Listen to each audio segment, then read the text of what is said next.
हिस्कीएल बाब 11। और रूह मुझको उठाकर खुदा उनके घर के मशरक़ी फाटक पर, जिसका रुख मशरक़ की तरफ है, ले गई।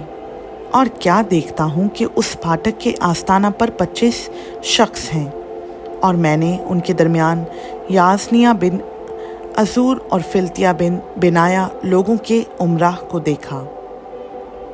और उसने मुझे फरमाया कि ए आदमजाद, ये वो लोग हैं जो इस शहर में बदकिरदारी की तदबीर और बुरी मशवरत करते हैं, जो कहते हैं कि घर बनाना नज़दीक नहीं है, ये शहर तो देख है और हम गोश्त हैं, इसलिए तो उनके खिलाफ नबूवत कर, ए आदमजाद नबूवत कर।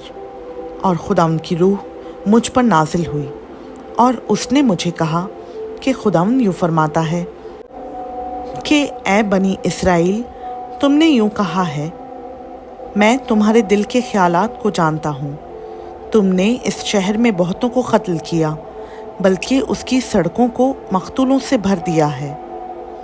इसलिए खुदा यूँ फरमाता है कि तुम्हारे मख्तूल जिनकी लाशें तुमने शहर में रख छोड़ी हैं, ये वही गोश्त है और ये शहर वही देख है, लेकिन तुम इससे बाहर निकाले जाओगे।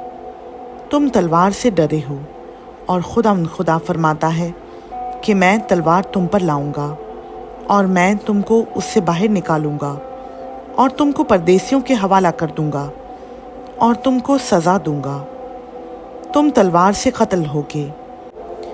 इसराइल की हदूद के अंदर मैं तुम्हारी अदालत करूंगा, और तुम जानोगे कि मैं खुदावंद हूँ।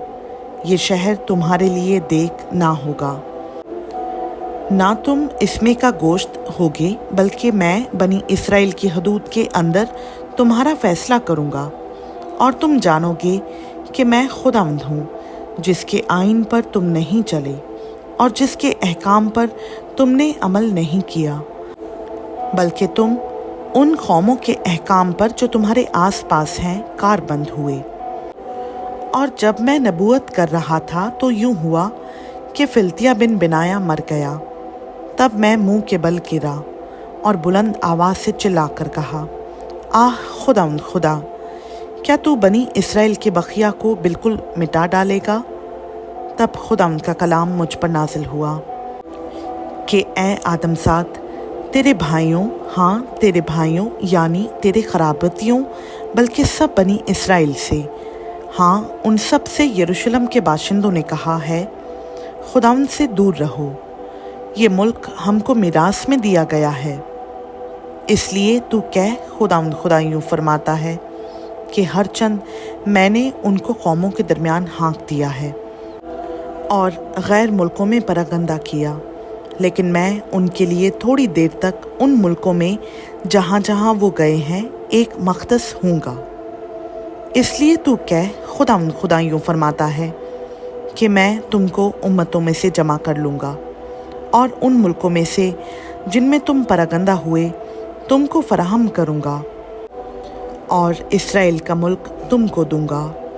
और वो वहाँ आएंगे और उसकी तमाम नफ़रती और मकरू चीज़ें उससे दूर कर देंगे, और मैं उनको नया दिल दूँगा और नई रूह तुम्हारे बातिन में डालूँगा, और संगीन दिल उनके जिस्म से खारिज कर दूँगा, और उनको गोश्तीन दिल इनायत करूँगा, ताकि वो मेरे आइन पर चलें और मेरे अहकाम पर अमल करें और उन पर कारबंद हों, और वो मेरे लोग होंगे और मैं उनका खुदा हूँगा। लेकिन जिनका दिल अपनी नफ़रती और मकरू चीज़ों का तालिब होकर उनकी पैरवी में है, उनकी बाबत खुदा फरमाता है कि मैं उनकी रविश को उन्हीं के सर पर लाऊँगा। तब करूबियों ने अपने अपने बाजू बुलंद किए और पहिए उनके साथ साथ चले, और इसराइल के खुदा का जलाल उनके ऊपर जलवागर था। और खुदावंद का जलाल शहर में से उठा और शहर की मशरक़ी तरफ के पहाड़ पर जा ठहरा।